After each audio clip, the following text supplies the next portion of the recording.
They love her. They love her. She won't call them because she doesn't want to bother them. Oh gosh, I hear that from my mom. Exactly. My oldest son, when we went over there the other day together, my oldest son and I, and she said, "Oh, it's so good to see you, Nate. You know, I love you. You should call me." He said, "Grandma, the phone works both ways." I'm so glad he said that. So I am going to say, I hope that you don't feel like a burden if you're living alone. Now, who knows? They may not pick up. They may not call you back, but you're not going to know unless you make the effort. It's definitely a no if you don't make the effort. Exactly.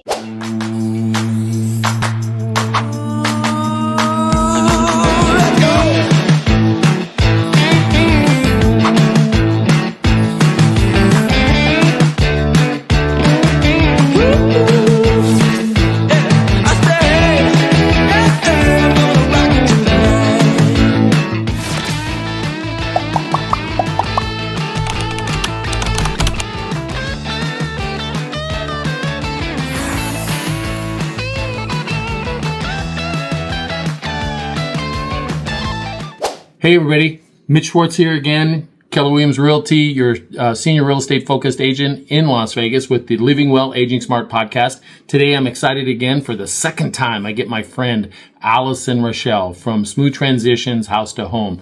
She is going today to talk to us about clutter, avoiding the doldrums that come with the holidays, being all of that.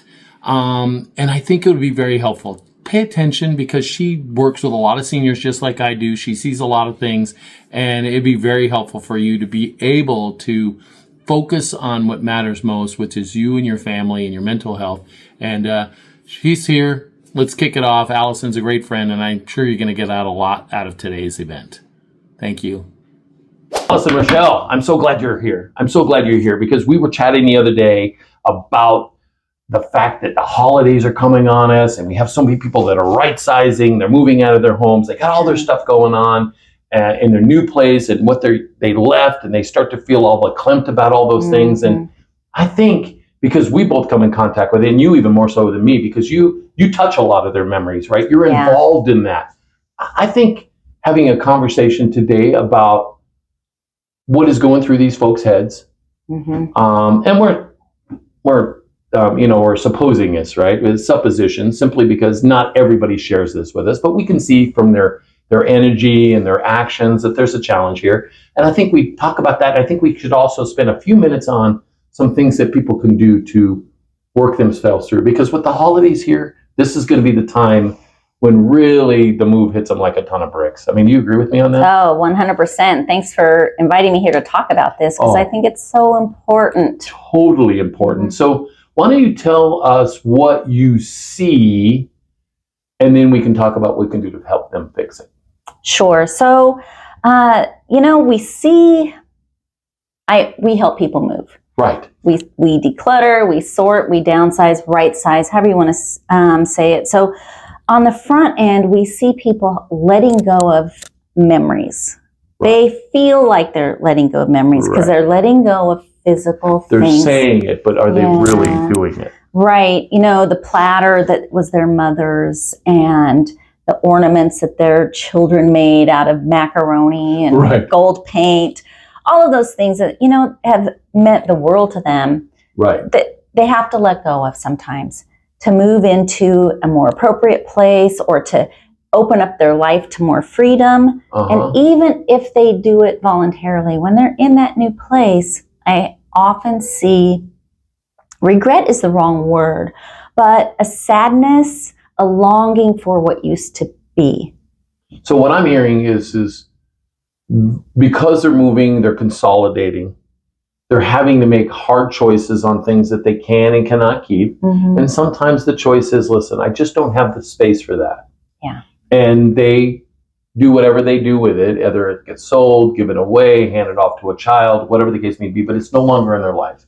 Right. And then they associate the emotions and memories that go with that, like you said, the big platter from their mom that they served Thanksgiving turkey on for the last 25 or 30 years. Yeah. There's a big attachment to that stuff. Yeah. And just how they used to decorate their house and the parties that they would throw, the entertaining that they would do. And a lot of times, sadly, I have clients that have lost a spouse or a partner. And so it's their first holiday without them. That can just, depression is a real thing. Yeah. And sadness is a real thing. And I appreciate you talking about energy, a lack of energy, because I think they feel like they're waking up with a ton of bricks on them some days because they don't get to experience that excitement and lightness that they had in the past. And, not to drone on, but most of us romanticize the past. Oh, 100%. Right? Good, bad, or otherwise. We generally tend to look at it like, ooh, that was awesome, even though it could have been great for 5 minutes and then people started drinking and misbehaving, right? So we know. Right. And so, sometimes we laugh about when I'm talking with an individual, we laugh about, oh, don't you remember trying to get the perfect present or the toy that everybody wanted? Oh, yeah, lining up at Walmart at, 2:00 in the morning. Yeah, so kind of remembering those things that we can laugh about now, but we didn't enjoy as much, not romanticizing as much. Right. Remembering that, hey, you know what? It was great, but, there also had there's some upside to me not having to do that now. Oh, without a doubt. And concentrate on the here and now, I think is super. So leading through this then, so coming up to the holidays now, what do you see as some things that you think a person who has now moved, made the adjustment, and they could be maybe in their children's home. They could be, a lot of times we work with people who move into assisted living or even memory care, or a lot of our clients move into independent because they want to feel like they're independent and still have the closeness of their peer group, right? So how can we help a person kind of take some steps to mitigate this feeling of depression that could arrive from not carrying on some of their traditions? Sure. And, I'm not a psychologist or a doctor, but I love our seniors, right? And I listen to them. And I think there's several things we can do. I mean, my personal belief is that gratitude is a secret to happiness. So when we're talking to them, or if somebody's listening right now who's suffering from this or has a parent suffering from this, I would say focus on what they have, right?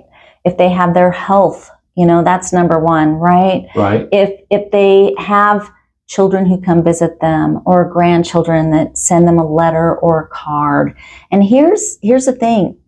These communities are healthy for another reason, and that is because you've got someone to eat dinner with every night. Right. Be grateful that, you're not alone, right? Sure. Now, somebody might be watching that's sitting alone right now, and I would encourage them to reach out to a community, to whatever faith-based organization that they are with. Whatever they identify with. Yeah, right? Exactly. And just say, hey, what events do you have going on that I can participate in that are open to the public? Sure. Or maybe, can I volunteer somewhere to help someone less fortunate than I am? Because, again, besides gratitude, giving, what makes us feel better than giving to somebody else? It takes us out of our head. And hey, seniors are not alone in this. No. This is not a senior specific. Yes. So what takes us out of our head when we're feeling the weight of the world on our shoulders, and for many of us, it is helping somebody else. Right. Giving. If you say, oh, I went down to the food bank, and you know what? I'm not mobile enough to set the table or, pick up dishes, but I can hand out silverware. Right. Or I can greet people when they walk in and wish them happy holidays, There's never a shortage of organizations, charities, churches, temples that need help during the holidays. So I think getting out of yourself and giving is one of the best ways to alleviate that feeling of being alone.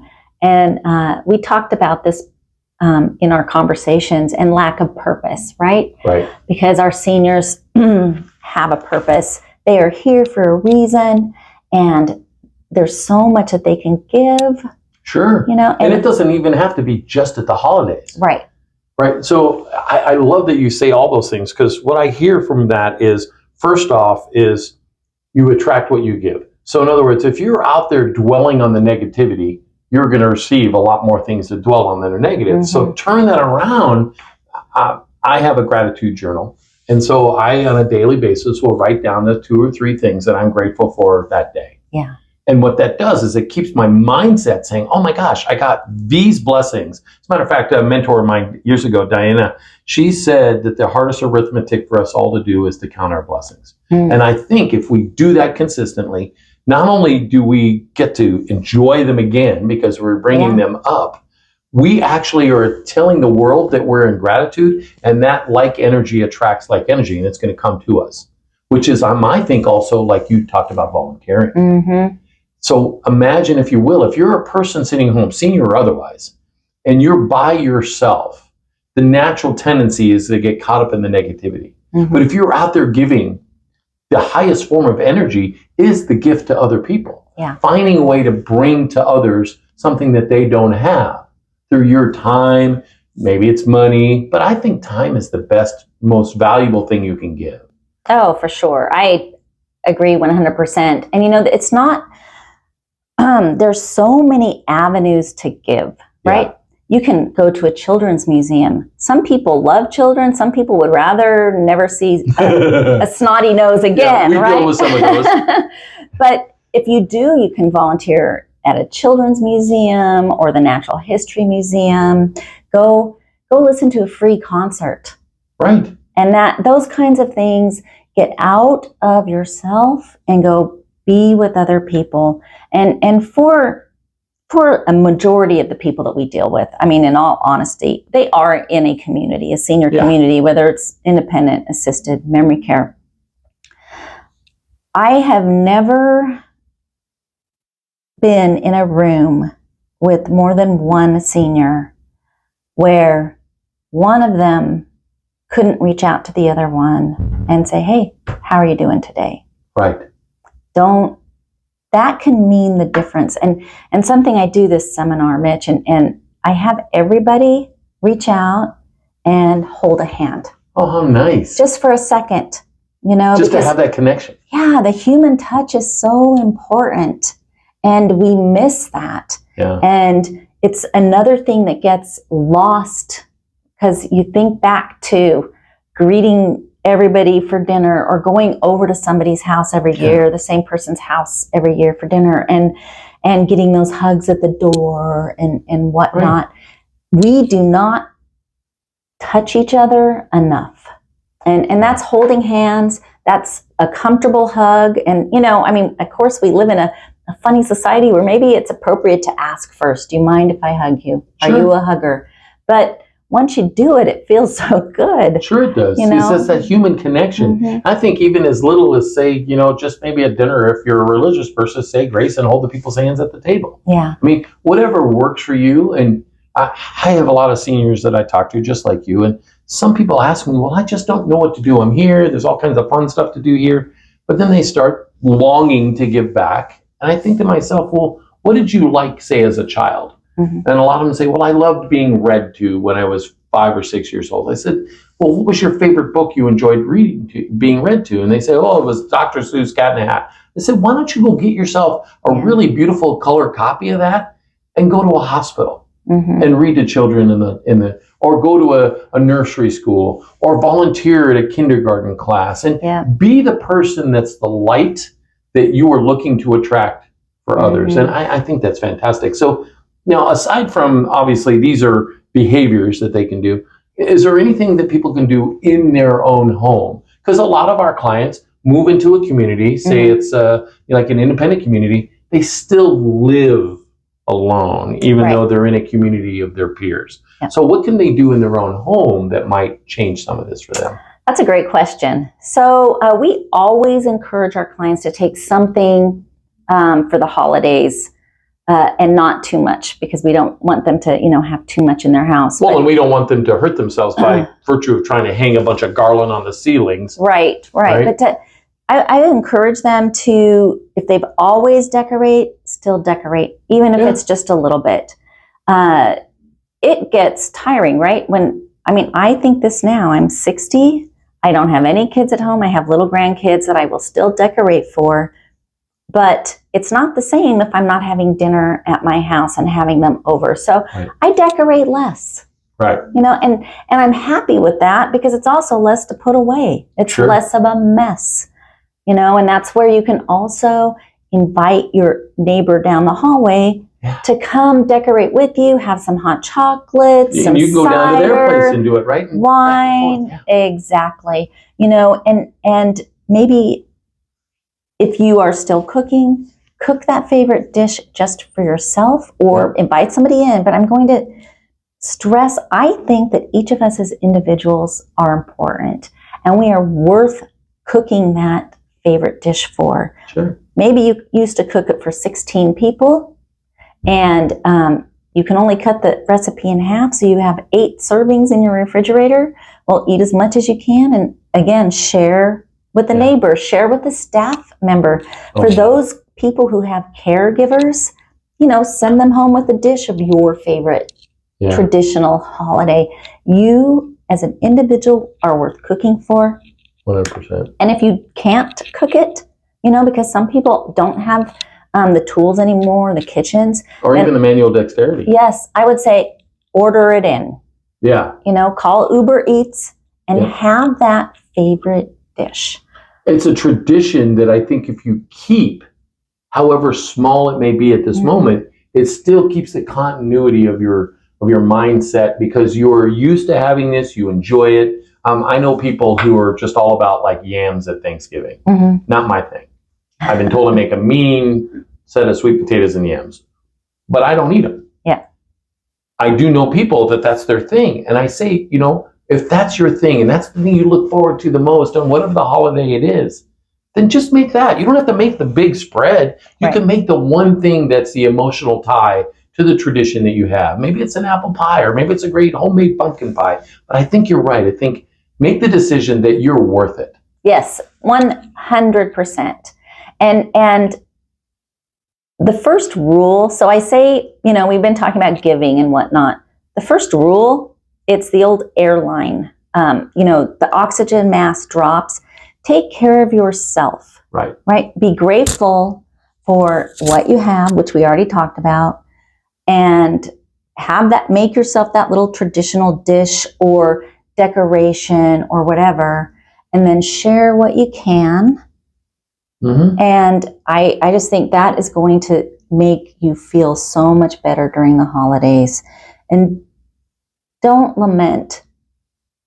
Remember. Yeah. And don't lament what you don't have. Yeah. Be grateful for what you do have. I've shared with people, I feel that's kind of the same thing. And I think that, say you move into a community and over the last, 6 to 12 months, you develop a closer knit group of say 3 to 5. Maybe what you do is the sharing is about memory. So what you do is you all get together and you talk about the wonderful times that you had with your families. You share maybe one experience per person in the room of something awesome that happened during that time in your life. Right. How many people, Thanksgiving, the tradition is everybody goes around and says something that they're grateful for, right? Yeah. Why not do it at the table in the community that you're living in? And would it be all right if I kind of talked a little bit, or if we talked a little bit about the adult children too? Sure, absolutely. I think that's an important part of what we're doing. Whether they live here locally with us or they're living in another part of the country, I think an adult child is still part of the family.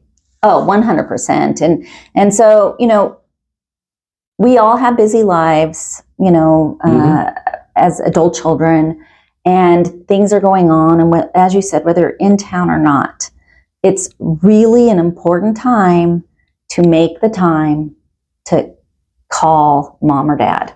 100%. Or grandma, grandpa, your great aunt that took you on a trip or used to, visit you on Christmas. Remember those people who got you where you were and where you are. I think sometimes we get caught up with everything going on and, for all the noise out there, Yeah. we all have a past. Yeah. And none of us got where we are without some of these people that we're talking about now, these seniors. So I would say for adult children, grandchildren, nieces, nephews, please take the time to make more than just a 2-minute phone call. Right. And if you are in town, ask maybe your family member, would you like to invite someone from your community to join us for Christmas dinner? Right. I think that's a great idea. I mean, or Thanksgiving. Not to make it all about me, but my mom's birthday, taking her to see The Wizard of Oz at Sphere, and I'm bringing one of her friends with us. Yeah. So she can experience it with her peer, with her friend she spends a great deal of time with. Yeah. And I know she's excited about that because, why she likes to hang out with me, there's things she can't talk about with me. Right. Yet we spend time talking about the really funny, goofy things that I did as a child, or she shows stupid pictures of me to other people, and I laugh, and I'm like, okay, I was an idiot as a child, I get it. But I think you're right. Include their peers with it. It's the same thing I do. My granddaughter, who's 15, love having her over, but we always say, who do you want to bring with you? Come on down, because those experiences are oftentimes better with our friends. 1,000%. And I know that's not really, a number, but Sure it is. Yeah, I feel super strongly about that. Just in your analogy of your granddaughter is perfect. We all want companionship. We all want someone to relate to. That is human nature. And there may be somebody listening or watching this that maybe they didn't have a great childhood. Sure. Maybe the holidays depressed them, and now's the time to change that. And you can. Yes, using those strategies that we've talked about. Make your own new tradition, something you always wanted to do. Turn it into a tradition for yourself and say, Certainly. Okay, you know what? Every Thanksgiving, I am going to go out and have Chinese food. Whatever it is, something for you. Yeah. And make it better. Right. I totally agree with that. And I do also think as an adult child, including our parents in some of that conversation too, you mentioned earlier that we are who we are today because of that. But guess what? What a lot of people understand is we're also who we are going to be in the future is because of that. So why not revel in today and be truly present with the people got us here and who unconsciously we know are going to get us over here. And so those things all together are important. So what else can somebody do in their own home you think that would make a difference? So one of the things that I've is kind of a lost art form is sending out cards. And they don't holiday cards, whatever you celebrate, or just take the time to remember the people that are still in our lives, still here. Send them a card. Right. And as you're going through your Rolodex, excuse me, and someone's not with us anymore, I would say take a moment to have a fond memory of them. Yeah. Instead of being sad that you're not writing them a card, say, oh my goodness, Mary Olson, she had the biggest nose of any woman I've ever known, but she was so much fun. Right. And then move on and send a card to somebody who's here, because we all like getting mail that's not a bill or an advertisement. And that, I think, is a great thing to do in your home. Plus, right? Yep. Get dressed to the nines for your holiday dinner. Don't wear the same thing that you wear every day. Take the time to spruce yourself up. Yeah. It's a special day. You're a special person. Take the time to put on lipstick, or if you're a guy and you have any ties left, put that on, because since you don't have to wear them every day, you might just enjoy it. Yeah, a little different, right? No, without a doubt. And again, those can all be new traditions. And we all know that over this time, there is a preponderance of things for our clients and seniors and their adult children to do, right? There's a lot of them. I was speaking with the people from the Vegas Voice, who is the senior publication here in town, right? And they do a lot. And we're talking, they host every year at I believe it is Sun City McDonald Ranch, a huge New Year's Eve get together. I mean, it's like almost 200 people in this room, and they have the top flight entertainment.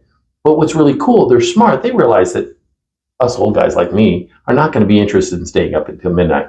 So what they do is they start it early enough that you can have your dinner, enjoy the entertainment, and then 9 o'clock, they turn on the ball drop from New York, Right. and you can watch it and do the whole Auld Lang Syne and all that kind of thing, and you're in bed by 9:30. Yeah. And I think that's smart. It is very smart. But there's probably between, I'd say Halloween through the end of the year, there's thousands of those things. And choosing to do it. And pick a friend to go with, or 2 or 3. Yep.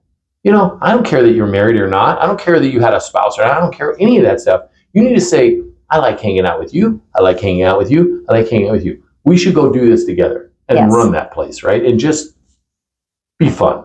Yeah. And now there is Uber, there's Lyft if you're not driving. Right.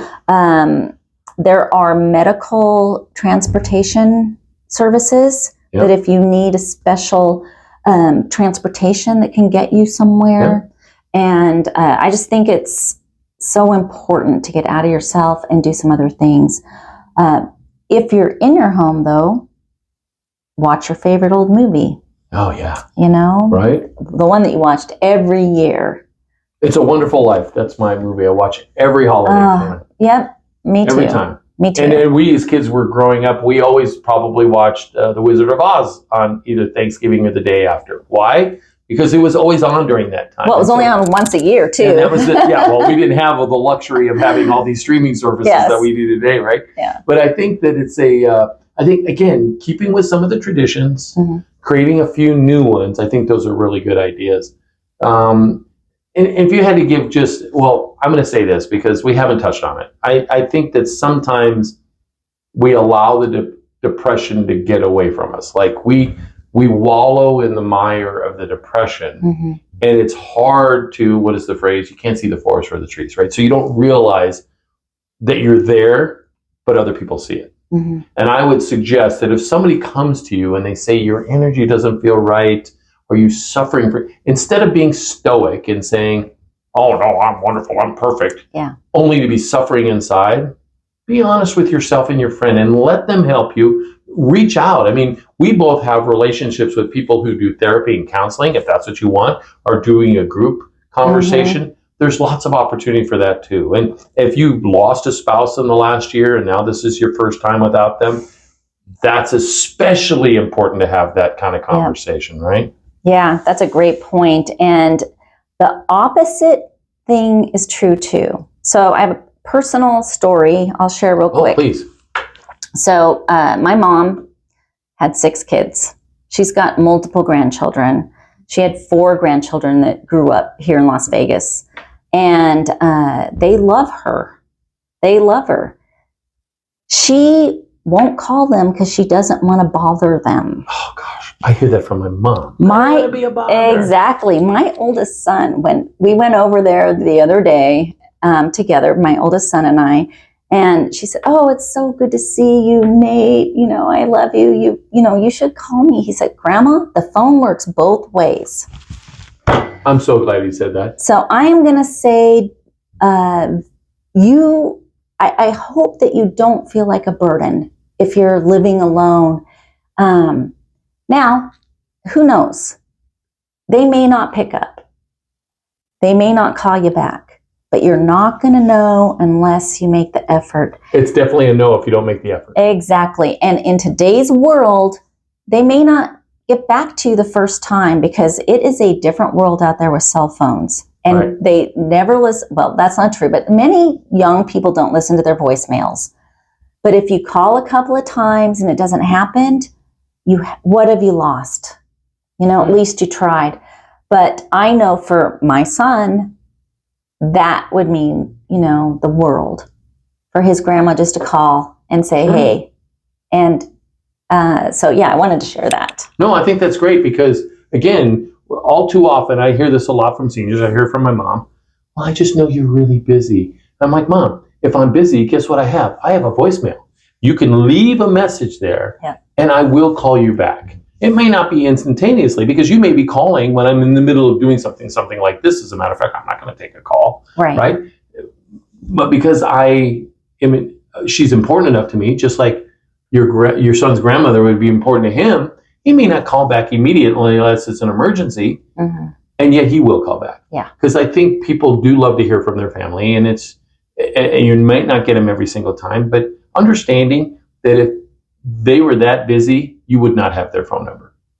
I guarantee it. Yeah. If the person was that busy and could never take a call from you and didn't ever want to deal with you or whatever, you would know how to get a hold of them. You know why? Because they're so busy they don't care about you. But I don't think people think like that. I think, listen, you have my phone number because I do expect that if you want to speak to me, you'll call me, and then we'll have a conversation. You also mentioned something about adult children calling their family and aunts and everything. I know some of the people I talk to them, I said, well, we talk all the time. I just don't know what to say. I'd sit back and I'd say to yourself, what question could you ask your parent or your aunt or your uncle, whoever the family member is, that you could talk to them about an experience that you had together? Or what could you ask them about their job that they had? Or what could get them having a conversation with you just by you listening and asking questions, show that you're making them important again. Yeah. And listening to the same story for the 100th time. Oh, sure. And laughing at their same jokes. And it's all good. I mean, I don't tell dad jokes at my house anymore. I tell granddad jokes at my house. And they're the same ones that my kids were rolling their eyes at. Now my grandchildren are rolling their eyes at. Why? Because it's probably the same one I said last month. It's just goofiness, but that's part of being family. Yep. And do I understand that some people are like not the best family members? I know I had a father who was an alcoholic, and he never chose to improve that. That's just how he died. And okay, I can choose to be a victim to that, or I can choose not to be. And I know some of you go, well, it's so much easier said than done. I get it. And I have made purpose of getting around from that rather than allowing it to be who I am. Right. Well, I think your gratitude journal probably has a lot to do with that. And writing is an excellent way for a lot of people to work through things and emotions and put things down. Yeah. And, think of some things to talk about too. Yeah, I think that's good. Yeah, that's why I suggest writing just some questions. And it doesn't have to be, well, what'd you eat yesterday? A lot of times, so I've been driving in the past, and my mom, I know she worked at a hobby store when she was in high school in North Hollywood, California. And I think 2 weeks ago, I said to her, Mom, tell me about your boss at the hobby store. Now, she has told me stories about this guy before. He's kind of a kooky guy who was kind of grabby. And we laugh about it. Yeah. And it just gives the endorphins and all that from the laughter and the fun. And it's something that we can share those are real important times. Yes. And I'm a believer in creating experiences for people. So, and I think you feel the same way, right? So if you have a parent who's older and you create an experience that says that they're really still enjoying their life, you are going to prolong that life because unconsciously you're giving them permission to do so. Yeah. Well, and not only calling them when something has to be done. Right. So, I do this goofy thing every now and then, and that song I just called to say I love you. I'm not going to sing it, but I will do that. We can't right now again. No, but I'll just call it and I'll sing that out, and then we talk. Well, I'm only going to let you get away with that if you at least know who's saying that song. Oh, I don't know who's saying it. Stevie Wonder. Oh, yep. I'm bad about artists. I'm really terrible. I'm just giving you a hard time. But anyways, I think those are totally true things. And I think the little things make all the biggest difference, especially with our parents, aunts, uncles, older citizens on the planet. Maybe you don't have a living relative and you are an adult child who had a mom or dad who passed, and now you have an extended family member through a friend. Maybe your best friend's mom is older and you have a decent relationship. What if we were to call her and just say, hey, I was just thinking about you? Oh my gosh. So again, my mom, I was at her house yesterday just for a few minutes. Right. My youngest sister's boyfriend of 30-something years called her and said, oh, happy Daughter's Day. What are you doing for your girls? That's why he called, just to make fun of her in a very loving, caring way. And it was a nice little conversation to be privileged to overhear. And he called for no other reason than just to be goofy. It's not his mother, even though she's, he's been around and practically is. But, those kind of things make a difference. But back to, like the purpose, what can our seniors do to make themselves feel better? Right. It's not rely on anybody else to make them feel better. Or happy. Just like it was when they were 40, just like it was when they were 20. What they used to tell their kids, it's not up to your friends to make you happy. Don't jump off a bridge just because your friends say you will. Right. Do it yourself. They are more limited many times. Their worlds have changed. They don't have as many people in them usually. So do the things that make you happy. Don't be afraid of memories, I would say. Mm-hmm. And I don't know, for some of us, a good sad cry wakes us up to a spring full of flowers. Sure, it's a release. It's okay to grieve too. Yeah. So when you're trying to do all these positive things and put energy out in the world, I would say if you need to cry and let it out, do it. Yeah. And don't apologize to yourself for it. Don't be mad at yourself. And don't apologize to anybody for it. Right. Just do it, get it done, and then get a good night's sleep and wake up in the morning, and think, oh my gosh, I'm so glad I did that. Have your cup of coffee or tea and do one of the things that you enjoy. Yeah, well, doing that will give you the permission to live your life better, because now you'll have released yourself of the shackle that provides. And I loved how you said it's not up to other people, right? I tell people all the time that happiness does not come from exterior or external things. Mm-hmm. Happiness is all about here and here. And you must be happy in you first before anything outside. Because going to a movie, it might make you laugh and it might make you happy to go to the movie. That's fleeting. Who you are and the things you allow for happiness in your world are the things that are going to be long-term, longer lasting. So it's important for you to know that you being happy first before anything else can give you joy. Yeah, absolutely. Sure. Cool. Well, Alison, I can't tell you enough how much I really appreciate this. I'm really trusting that everybody's going to hear this. Now, I'm going to say one last thing, because neither of us are counselors, therapists, psychologists, doctors, lawyers, accountants, or any of those other things, right? We do know that depression can be not really a fun thing. Mm-hmm. And I would encourage anybody who's watching this, even if you don't think you're being depressed, if you're still wearing the same clothes you wore 3 days ago, if you're not cleaning up after yourself or making your bed like you had habitually, if you're not returning the calls of your friends and family, those could be the signs. And I would encourage you to reach out to one of us so we can point you in the direction of somebody who may be able to help you. Oh, yeah. I always answer my phone when I can, and I return calls. If you leave a voicemail, I return calls.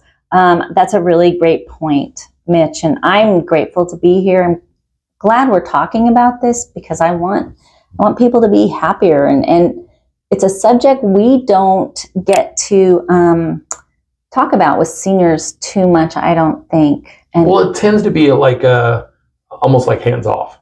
And a lot of times we deal with their family members, and we're unfortunately or fortunately, we're assuming a lot of times that family has this under control. And the longer I'm working with seniors for the last however million years, I've discovered that my assumptions are based on misinformation, that families don't do these or have these conversations. Mm-hmm. So sometimes it's up to us to kind of poke the bear a little bit and say, listen, it feels to me like you'd benefit from a conversation. Yeah. And then maybe we can point them in the right direction. Because I'm certainly not, I don't have a certificate on the wall that says I'm qualified to do that. No, but you care. Oh, and that's it. You care. And I know who you are, and I'm so grateful to be here, and thank you for inviting me. Well, that's why we're friends and colleagues, because we both understand that the seniors matter more than anything. They're the wisdom of our society. That's who built what we have today. And we need to revel in what they've done for us and provide reverence as appreciation of their wisdom. So, well, like you said earlier, we're going to be there or dead, right? I laugh. I'm going to be 61 in like 4 weeks from now. And my mom looks at me and she says, I can't believe I have a son that's going to be 61 years old. And I said, yeah, Mom, that's true. And I can't believe I've got a son who's 30. Yeah. I can't believe that I have 4 grandchildren at 61 and another on the way. All of those things are like, yeah, we're old. Yeah.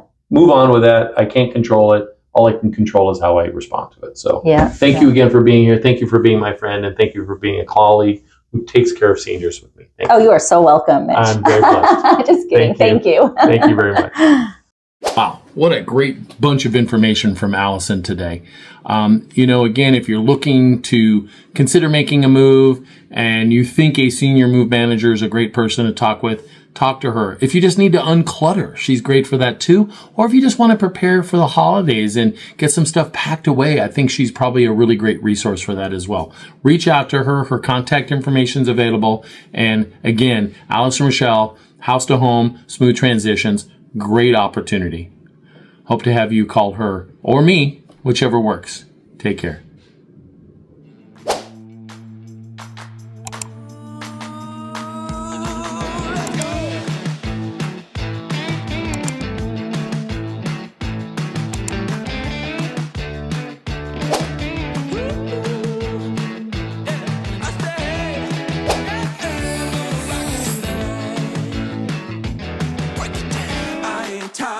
Rock and rollin', I ain't tired of rock and rollin'.